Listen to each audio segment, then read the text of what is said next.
Hi, babe. Hi. How you doing? I'm good. All right, let's do one more round of Okay. mind meld so we can shake off the shimmers. Shake it. You look nice. Thanks. Ready? Again. Okay. 3, 2, 1. Shimmers. Pink and shimmers. Got it. Okay. 3, 2, 1. Lip Glitter. gloss. Lip gloss and glitter. All right, ready? 3, 2, 1. Nicki Teenager. Minaj. Nice. Nicki Minaj and teenager. Okay. Okay. 3, 2, 1. Doja Concert. Cat. All Really, right. babe? Doja Cat and concert. Got it. Okay. 3, 2, 1. Production. Grammys. Okay. Grammys and production. All right. Ready. 3. You got one? Yeah. 3, 2, 1. VMAs. Awards. Okay. All right. VMAs awards. Okay, we got this. I'm ready. Hold on. I got this. You're too fast. We got this. We do? We're right there. I don't know. VMA Awards. Yeah. Hold on, I don't even know. VMA Awards. I know what it is. You got it. I don't think we got the same All right, so thing. whatever comes to your mind. Don't try to get what I get. Okay. Ready? 3, 2, 1. Performance. Oscars. All right, performance and Oscars. Okay, got it. How do you get it so fast? I don't know. Performance and Oscars. The key is not to judge your thoughts. You just I gotta. know. I'm just trying to think of a word. I You can't just even go. think of a Like, word. You monkey bar on ideas. That's how I look Okay, at so it. I lost the words. What is it? Damn it, I lost it too. See? I said Oscars and you said performance. Okay. Ready? 3, 2, 1. J.Lo. Improv. Didn't she host it one time and perform? Yeah, probably. Sure. Improv and J.Lo. Got it. Oh, Wait. Oh my gosh, what is it called? Got it. 3, 2, 1. Live in color. What did I say? live in color. It's living in color. All right, Living in color. We were on the same page. Yeah. Let's get it. Okay, great. That's good. Good job. Good. Bábelé to me is all of me. It's not just this one person that once was or this person that is to be. It's all of me and accepting all of me. How do you feel about your market coming up? I'm super excited and so nervous all at the same time. I'm an overthinker and I'm trying really hard to not overthink. And I've talked to my friends and they're like, it's your first market. You don't have to have it everything at the first market. But it's like the first time that people are going to get to see me. And of course I want like everything to be great and perfect. But I'm trying to just let it go. It's also the first time you're seeing this side of you. This is very brand new. Brand spanking new. Yeah. Yeah. It's very vulnerable in a sense. A lot of these paintings, this new season of my life is also like an expression of like my journey that I've been on. And I think I haven't been able to express that until I started painting, which was kind of crazy. Talk about that. What do you feel like you weren't able to say before that now that you could say now? Well, I just didn't know what I was trying to say. I didn't know what I was feeling. I just had a bunch of different emotions, but didn't know, like, didn't have an outlet. It was just all like up in here. And that's never a good place. And so I don't know, something about painting takes me somewhere. It like takes me into like this quiet place where there's no judgment. There's just calm.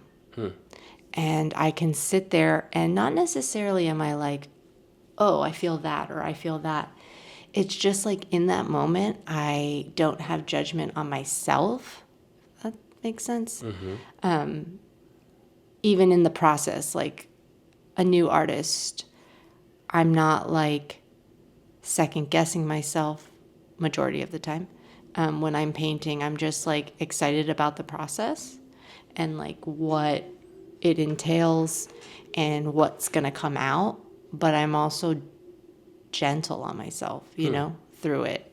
But I'm also able to like, within those mistakes or within the strokes, I'm just able to like process how I'm feeling, but not necessarily in that moment do I know exactly what it is until after sometimes the piece is done. And then I'm like, oh, that's what I was feeling, you know? It's weird. Sometimes it's during it and sometimes it's completely after it. Yeah, it's being in your own creative process. It's not thinking that you have to, how do you put it? It's almost like not going into a project with a preconceived thought of what it's going to be, but just being present and allowing whatever that moment is to unfold, and then you get to step back and look at your canvas. Yeah. Yeah, that makes sense. Sometimes I'll get an idea of like, oh, I want to try that, you know, which is pretty cool because normally I'm like scared to try things, as you know. But like for some reason, I'm not scared to try things when it comes to painting. Right. And so sometimes I'll get an idea of like, oh, I just want to use these colors, or oh, I want to try this type of shape, or you know, whatever. It not always is like an idea. It also can be just like, here's a blank canvas, like let's just try something. Right. And I haven't had that since dance in a very long time. And so it's a really cool process, and I'm really, really enjoying the journey of becoming this artist, this new artist in a different way than dance, you know? Yeah, when I see your colors, I interpret that, and this is from audience. Yeah. So I interpret your colors from the dancer side of you that I know. Like when I first met you, your hair was always different colors. You was wearing very bright colors. It was like retro and 80s and 90s type of attire. So I reference those colors by that personification of Burçin. But for you, you have a bit of that aspect. You have the bit of like your Turkish background, and then also almost I consider like hieroglyphics in a sense, like how you put things together. But because I know Bábelé for you is the many languages that you speak within yourself as an artist. So tell me a little bit about those. The influences from like the strokes to the colors and the choices that you make. Yeah, so it's interesting because some of my paintings have a little bit more of darker tones, and I feel like in those pictures, a lot of the grieving of my father and like the trials that I have gone through and still continue to go through. And then sometimes, you know how you like, sometimes you have like a really great day and sometimes you're like, oh, the world is caving in. And so like when you see the more vibrant colors, there's a glimpse of hope. There's a glimpse of like, it's going to be okay. But it also brings me back to that fun Burçin, the one that like just loved colors. For a while, if you don't remember, when we first started living together, like grays and whites. Very farmhouse. Yeah, I was like so scared of color. I didn't know what to do with color, but I loved color. Like I could do it in an outfit all day long. But when it comes to like, you know, decor and that kind of stuff, I was so scared. Painting, whatever, walls. Right. And then as my journey started to unfold, I was like, ooh, when we got that other house, I was like, oh, let's experiment with color. And I was like so eager and so excited to do that. The one in Sunrise you're talking about, the 4-bedroom? With twin. Yeah. Yeah.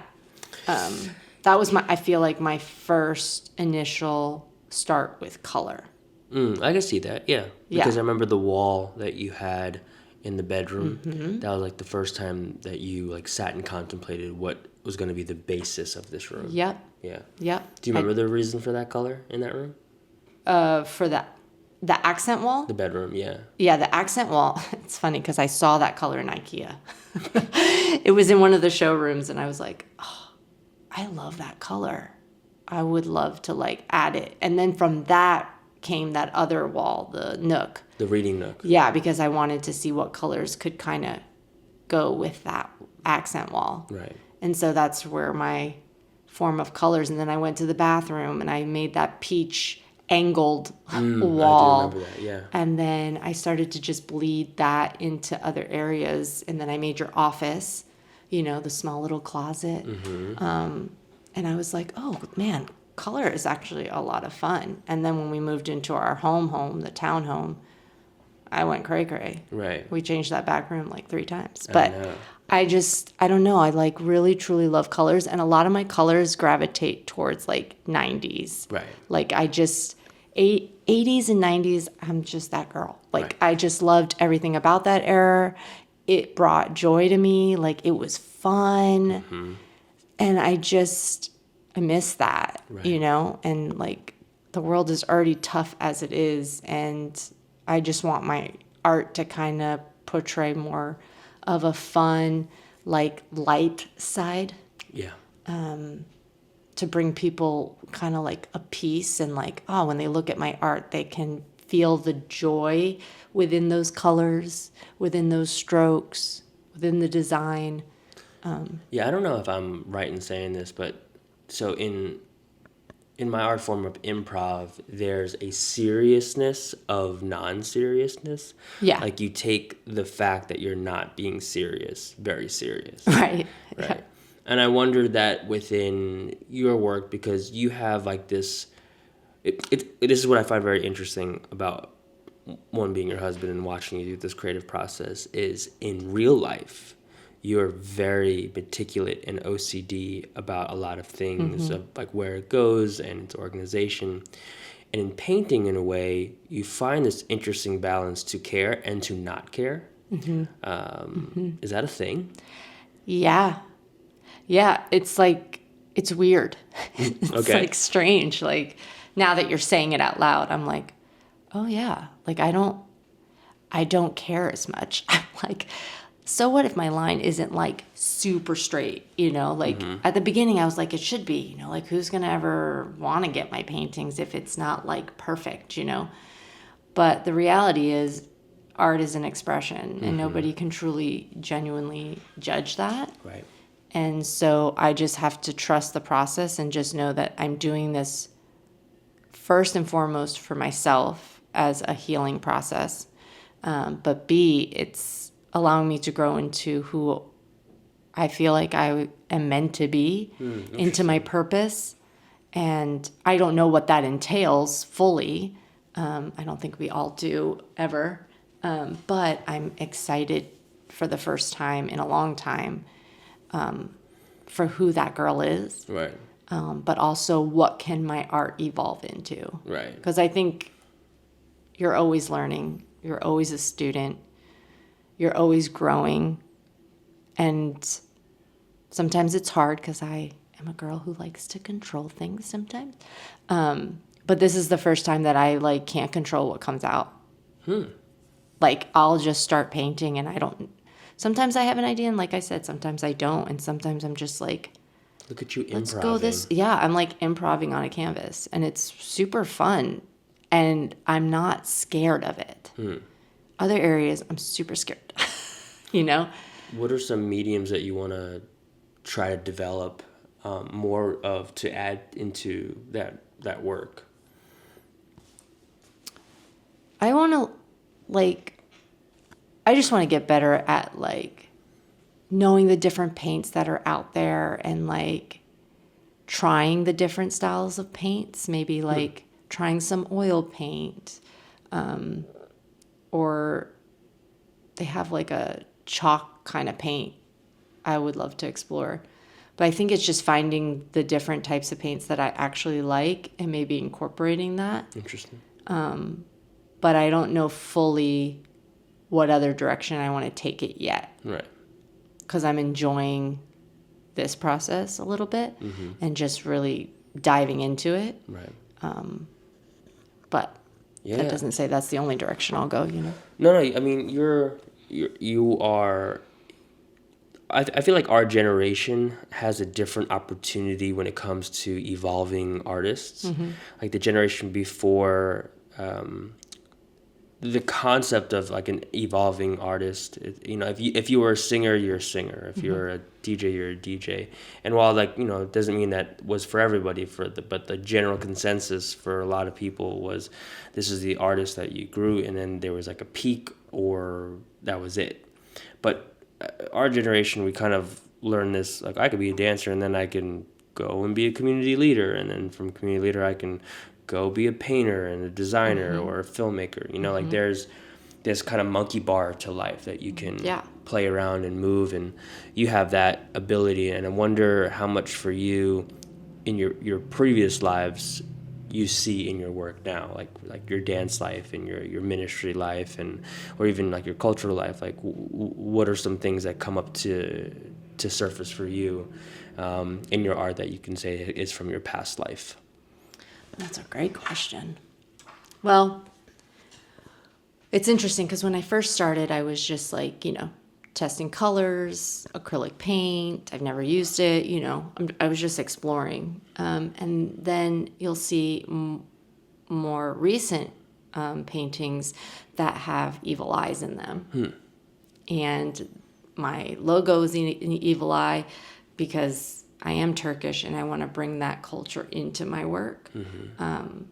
Especially after my dad passed, there was something in me that wanted to preserve that culture because my parents did that for us coming to America. You know, they wanted to still make us feel like we're American, but also we're from, you know, like that Turkish culture and environment. And they always brought that music into the house. They spoke it in the house. Like they made the Turkish food. So like, I don't want to lose that essence of it. And so a lot of my business and my paintings reflect that with an evil eye inside of it.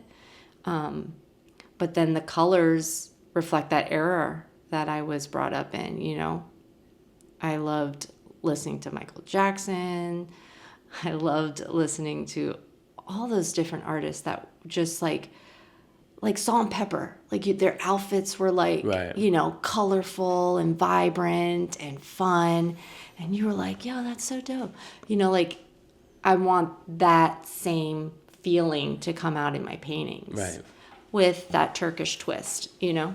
So, and then of course, like certain paintings that I do reflect like the artist that my dad was, kind of helped me form. Like he was a singer, he loved playing instruments, he can he couldn't read music, but he could listen and know how to play something. Perfect pitch kind of. Yeah. And he loved dancing and all that stuff. So for me, the artist in me is a lot from my dad. And so I'm trying to preserve that as well, because like when he passed, there is that part of you. If you ever lost someone, there's this part of you that's like empty and like, I don't know how to reach that person, or even within yourself, like there's now this gap and hole that you're trying to fulfill that can never be, because that person is no longer with you. I mean, they're always with you, but you know what I mean? And so a lot of me in this process, in this journey, is like trying to become this artist that I was meant to be with my dad's influence, if that makes sense. That's beautiful. And that's the hardest part of this journey, is that like, you know, the one person that you think got you is no longer here. And so you're always searching. But for painting, for me, is like, and it's so funny because now that we're talking, my dad created this piece and I'm so mad that we don't have it anymore. But he just put paper together and made like these semicircles. And he made like 4 pieces in one row and another 4, and it came together with this. I remember him doing it too, and I was like, gosh, that's so cool. Like, just the fact that he can piece those together and make something. Right. Whether anyone will like it or not, it was the fact that he had an idea and went through with it. It came out of him. Yeah. And it's like, no one can judge that. That's what he thought of, and that's what he designed. Right. And so who am I to be like, oh, my stuff isn't good or this and that? Sometimes you have those because you're human, but it's the first time that I don't care. Right. I mean, I want people to like it, but at the end of the day, first and foremost, as an artist, it comes from you. Right. There's this interesting moment as a child where you kind of accept that your parents are your parents, and this is what I got. So I always look at your journey from like organizing is so much like your mom, right? But then that also opened up this other space of like interior design and work. So that I would say is like the door that opened through organization, but then also invited this other space because your mom was a lot of cleaning spaces and reorganizing spaces as well. So that but also creating spaces, because we held get-togethers. It was always at our house, you know. Yeah. So my mom was like, always, everything had a place. You know, the beds had to be made. There was always a coffee cake somewhere because someone was going to come over at any minute. You know, she was such a hostess, and she always loved it. Like, as much as she never sat down, she genuinely loved it, or else she wouldn't do it, you know. And a lot of that definitely trickled in because, like, of course not not when I was living at home, but as soon as I got like my first place, it was like, oh, I gotta keep this clean, like, you know. And then I was able to like design it and decorate it how I wanted to, and from there it was just like my mom loved little decors and making, you know, themed things and having a color scheme and this and that. And you don't realize it when you're little, you know, that you're a sponge absorbing these things and what you're going to actually take away from those things. But I definitely have both my parents, obviously we all. And yeah, it's just cool to see where you are now, like kind of where you landed in this new path, but it's embracing those two big sides of who you are. Yeah. You know, so it's pretty cool. But then also there's this is just who Burcin is. Yeah. You know, so it's a bit of mom and dad influence, and there's community and culture, but then there's also like, this is just who Burcin is. Yeah. Yeah. Because our journey is all different. You know, we've been through different roads. And so my road, you know, led me to here in this moment, and there's a lot of ups and downs through that, but you know, the design aspect is reminding me that I love to create spaces. And painting is another way to help someone put something in their space to create a certain ambiance that they're looking for, you know, or a feeling that they want to feel. And I hope my paintings can be in many homes, you know, one day. And I'm just like excited to just create. I, you know, had a long period of time where I just was not creating, you know, being a first-time mom, and then, you know, going into a different job and trying to like figure that out. It was more of a serious role than my dance, you know, like, and that combined with, you know, the move and getting married and all these different things, you know, life happens, and I just stopped being creative. And I, for a long time, forgot how to even be creative again, especially outside of dance, because dance was such a huge part of my life, and it gave me a lot of my identity, that when dance left my life, and not that it left me, let me rephrase that, because dance, once you're a dancer, I feel like you're always a dancer. Of course. And it never truly leaves you. But like when I stopped teaching, and I stopped really performing, I like lost a bit of myself. And I didn't know like how to find that again outside of dance. Yeah. You know, it's like faith when you like, you don't have the handlebars sometimes, like when your faith is shaken, you're like, oh, shoot, what do I do now, And for a while, for a really long time, I didn't know how to do that again. Right. And who would have thought that for my birthday, when you and Bodhi bought me paint, that it was going to open this whole can of creativity and like just a journey of figuring it out without this weight of you have to figure it out, just being in a space of like, I don't know. Right.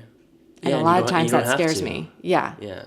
Yeah. Because you get to see it unfold. By the way, I argued with your son about that easel for like at least 10 minutes. Really? This one? Yeah. I wanted to get you a different one, but this is the one that he picked out for you.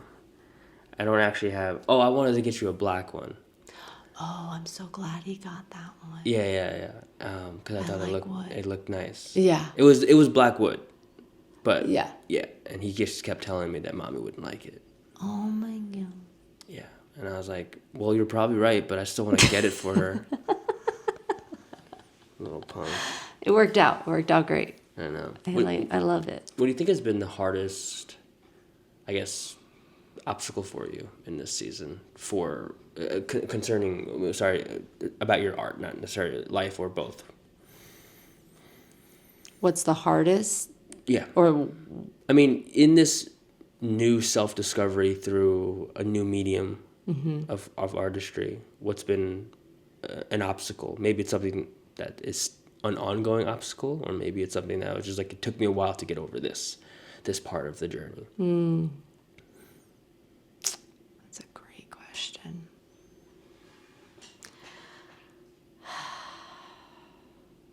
I feel like for me, I mean, transitions are hard in of itself. Right. And I think for me, the hardest thing was losing my dad. And now having to live life without him. And this art is allowing me to be free a little bit within that, but it's still this hole that I'm trying to process through. And, sometimes a painting will happen and I wish he was there to see it. Right.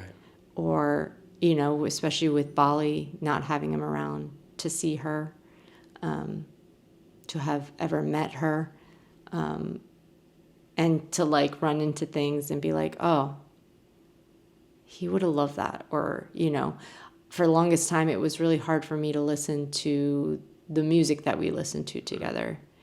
And a couple of times I painted, I actually did listen to the music to try to push myself to like just see how I would flow within that type of music. Right. And so for me, the hardest part of this journey is really just trying to figure out how to do life without him. And how to be okay when shit doesn't go right. Right. Like when things aren't working out the way I want them to work out. In your pieces of work or in general? In general. Okay. But in my work itself, it's just the hardest part is just trying to figure out who you are. Right. Within it all. Yeah. And also being okay if it feels like it's not fully developed. Yeah. Yeah, I get that. Ugh, or like, is it gonna take me anywhere? Is it gonna go anywhere? I hate the feeling of you don't know where it's gonna take you, but you also know that I cannot not do this right now. Right. It's saving me at the same time. Right. It's something that I didn't know I needed. Right. And I'm excited about it, but there's still, pain within those paintings, you know, like there's still feelings. They don't, just because you move or you transition through life doesn't mean those emotions and those feelings go away. You still take them with you unless you deal with them. Right. And like, so painting for me is a way of dealing with it. Right.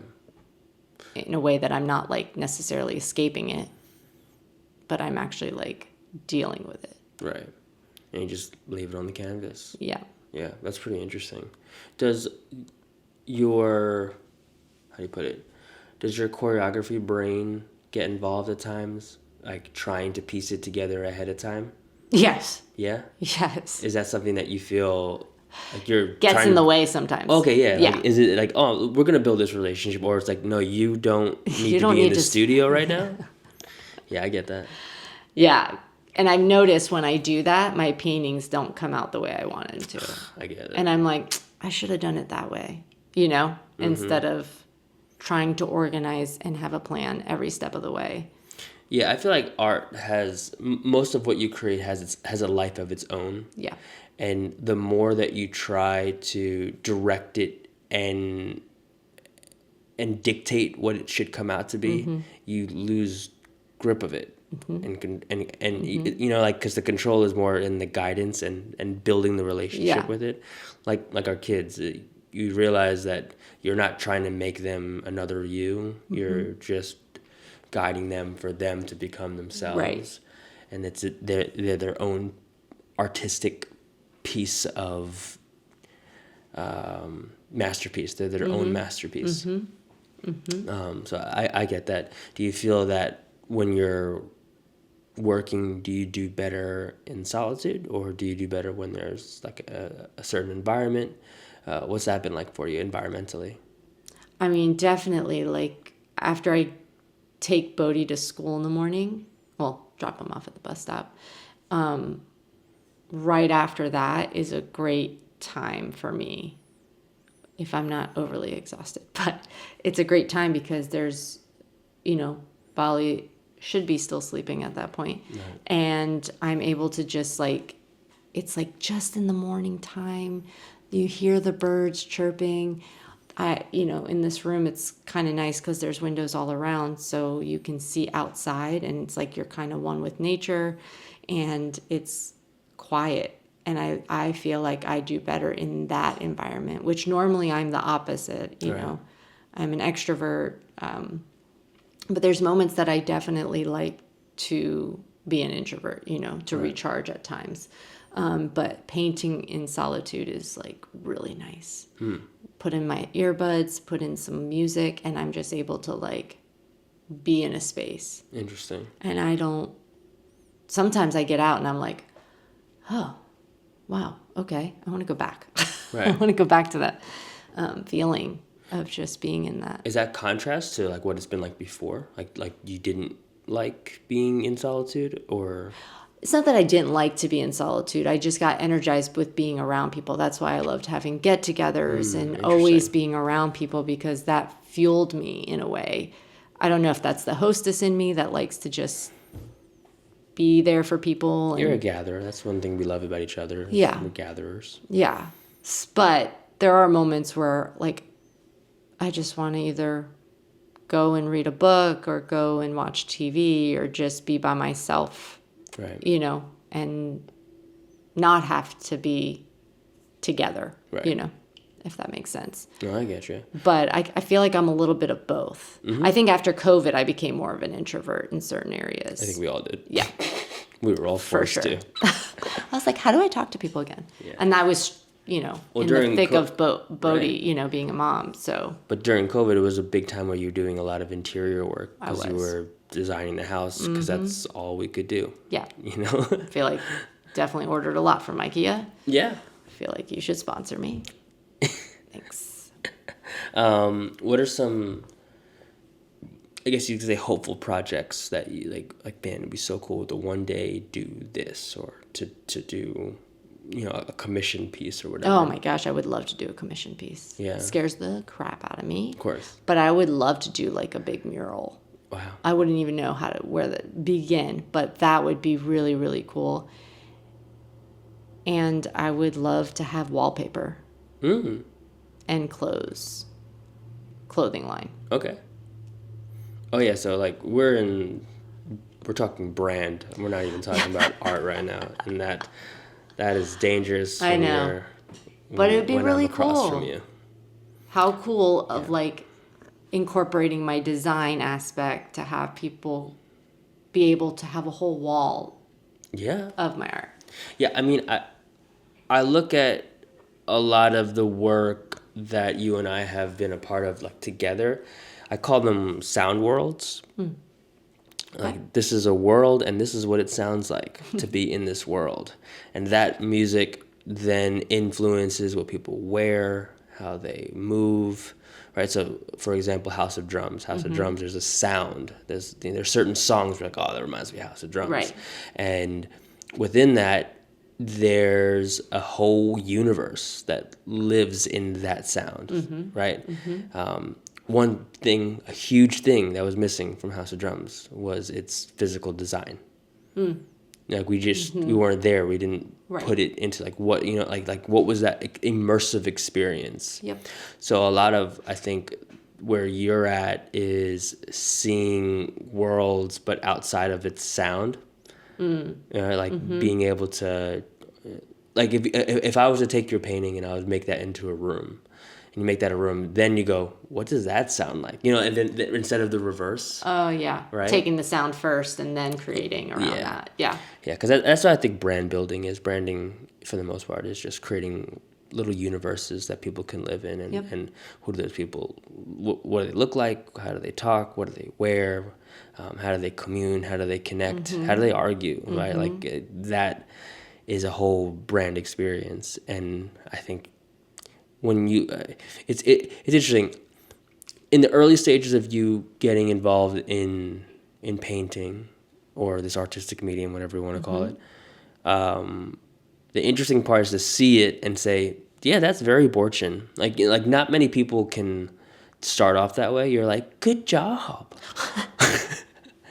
You keep going. You do your thing. Right. Yeah. And of course, like there's probably many things that you want to improve and get better at, but at the very core of your work, there's this, oh yeah, that makes complete sense.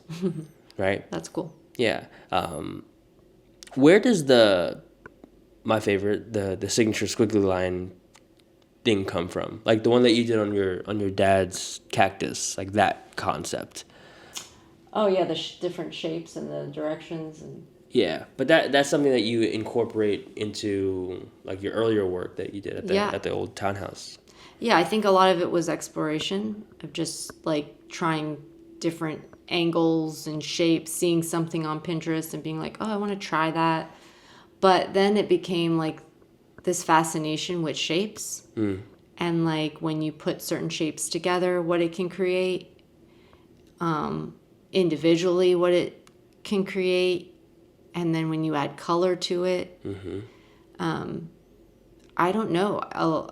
It just like, it's something that I enjoy doing and then growing from it. Like, what can this bring forth? Right. And sometimes it can be different shapes and that's it. And sometimes it can become something even bigger than that, you know? But at the core of things, I feel like the shapes, everything is a shape. Right. This table's a shape, the camera's a shape, this is a shape. And it creates something. Right. Whether you can use it or not. And for me, I enjoy seeing what types of shapes can go together, but then also creating a new shape. Yeah. From existing shapes. Right. That makes sense. Yeah. I don't know. Just there was this fascination with shapes, and I was like, oh, how can this go together? And then I started to do that, and I was kind of liking the direction it was going. Right. And I was like, okay, so how do we do that? Even with design, you're shaping a room. Right. You know, whether you're putting an L-shaped couch or a love seat or a circular little nook chair, you know, like you're creating shapes within design. Right. And so I just wanted to see how I can trickle that in to my painting. Right. I don't know if you realize this, but just type this one. So you got your easel on your birthday this year, and we're now at the end of April. So it's only been 4 months that you've been doing this. So I always find it fascinating when people immerse themselves in anything, and like you look back 3 months and you go, whoa, like how much you obtained, right? What would you tell somebody that is on that edge of, I want to dive in, but I'm not sure, into whatever their curiosity is? I'm stealing this one from Nike. Just do it. Because While you wear an Adidas shirt. Nice. my bad. Love Adidas. Lost my train of thought. What would you tell somebody that's on the edge of wanting to dive into something new as an artistic medium in their life? You have nothing to lose but everything to gain. You cannot let fear hold you back because there's something you're after. And if you don't go chasing it or go and at least try it, you will never know. And then you'll never get to experience this feeling of hope, joy, excitement, waking up for something that you just like, yeah, I want to do this. Right. And within just trying, different things come out of that. Right. You know, like you're like, oh, now what else is there? You Right. know? But had I never tried, and also I think booking that market Right. gave me the driving force to be like, you need to do this. You can't back out now. Right. Something to work towards. So maybe giving yourself something like, okay, I've always wanted to do a market or whatever. Just sign up for it and then do it. Right. Don't think about it. Because the more you think about it, the more you get in your head, you're never going to do it. Right. It's never going to happen. For the longest time, I was like, I forgot what it was like to be a student. I forgot how to learn. It's that simple thing that you were taught since you were little, but then somewhere along the way, life happens and you just forget like how to do that. And for me, the market gave me the driving force to be like, you need to just sit and do it and just figure it out. And I'm not normally like that. I'm not the problem solver, you know, but give me a task and I'll do it, you know, but this was the first time that I was giving myself tasks and being like, okay, this is the next thing. Okay, this is what you need to do. And like little things just started to open up and I was like, oh, I know which direction to go now. And so if you're looking to do something and you just haven't done it, you're scared, whatever you're experiencing, whatever you're feeling, you have to do it. Because you only have this one life. That's it. It's so short. And you don't want to live with that regret of like not even at least trying. Right. And even if it's something that you just don't have the funds or the means, I feel like there's always a way. Right. If there's something that you truly desire and want, there's always a way to get it. Right. Especially now with YouTube University and like everything, there's just so many options to get the answers and the things that you desire. Right. You just have to do it. Right. That's all. One more question before we land this plane. Okay. What's the biggest difference in you that you feel from being in Florida to now living in North Georgia? Like, what do you feel is the difference? And the only reason I'm curious is there's an artistic explosion coming out of you. Just curious. I think there's a couple things. Community is a big one. Having people around that can help. We had not many people around once Bali was born, and I was in the thick of it, and it was hard to even think of doing anything for myself. Right. And I think moving here and having family around and being able to like have a place and time where I can actually spend some time with my thoughts, with myself, is a huge, huge change. And it's a good change because it's allowing myself to kind of mend and heal and grow, and having this median that I can like now explore through, and having the time to do that, I think is like, I was crying through a glass, you know. I was like, I need to do something, especially as a creator. You're a creative person. Like when you don't use that, you can feel it. Like there's a part of you that's dying inside, you know? And so moving here and having that outlet and like having the time to do that is really a big change for me. And I think that's a lot of where this is happening, because I have help with the kids. I can have a second to just sit and paint and get with my thoughts. And it's helping me believe in myself again. Right. And it's helping me to know that there's more out there. Right. And that we can do it, even through the transition and all that stuff. But community is one of them. And,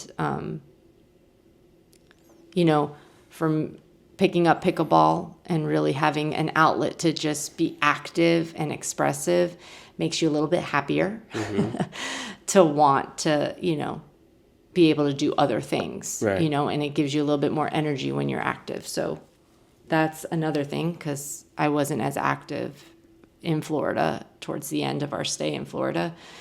And then, so what did I say? Active and community.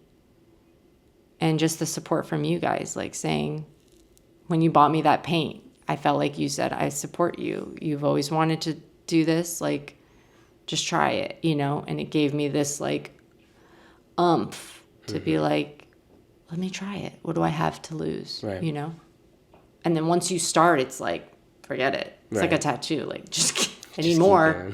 I need more, you know? So that's what painting has been for me. I like desire more of it. Like, what else can I create? Right.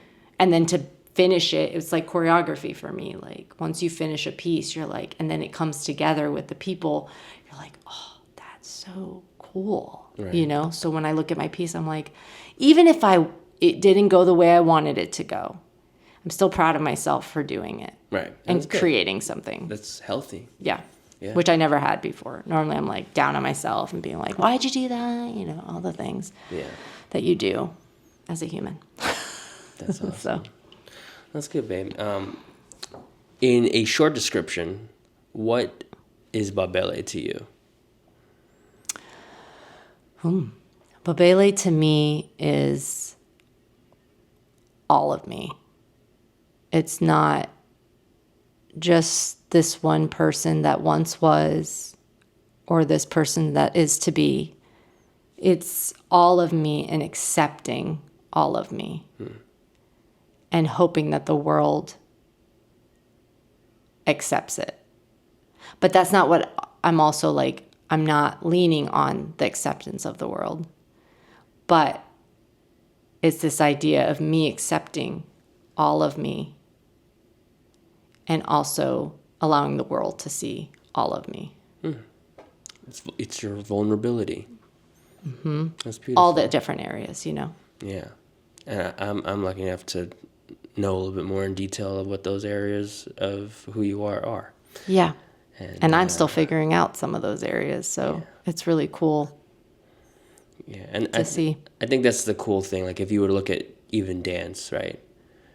If you look at how you danced in 2000 versus how you danced in 2005 and how you danced in 2010, like how you thought about it, your textures, your technique, or lack of technique, and or things that you said, I don't need this. Right. It changes, and you should always give yourself permission to ebb and flow in that journey and to change. Because if you stay the same, think that's counterintuitive to your own creative process, Oh, yeah, right? for sure. So allowing yourself to grow, and it's been really cool to see you transition into this new, I don't know who she is. Yeah.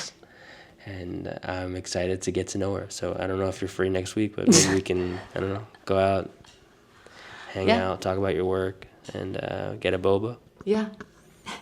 Call me. You said my secret love language, boba tea. There you go. Yeah, I might know a couple of things. Okay. I love you. I love you too. Good job, babe. Thanks.